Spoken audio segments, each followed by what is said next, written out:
அவங்க அம்மா உலகத்துல அழகியாருங்க அவங்க அம்மா தான். பிக்கு என்கிற நாகரிகம் கூட அவன் தாய்க்கு தெரியாது. நிச்சயமா. ஆனால் கடைசி வரைக்கும் என் தாய் கற்புள்ளவள் என்று ஒரு ஆண்மகன் நம்பினான். எத்தனை பெண்கள் நம்பணும் யோசிச்சு பாருங்க. முன்னாடிலாம் ஆண் குழந்தை பிறந்தா நல்லது அப்படின்லாம் பெண்கள்லாம் நினைச்சிட்டு தான் இருந்தாங்க. இப்பெல்லாம் அறிவியல் அப்படி இல்லைங்க. ஏதாவது ஒரு குழந்தை பிறந்தா போதும் ஆயிடுச்சு.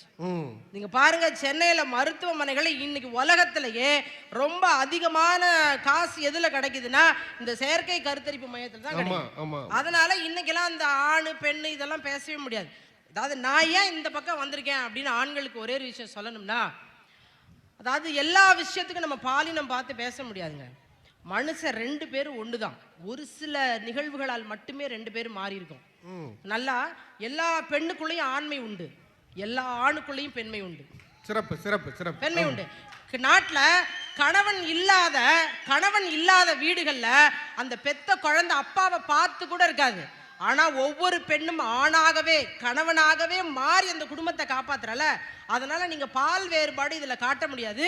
இதுல ஆணுக்கும் பெண்ணுக்கும் என்னுடைய சார்பாக கணவனுடைய பெருமைகள் என்னன்னு ஒரு சிலது.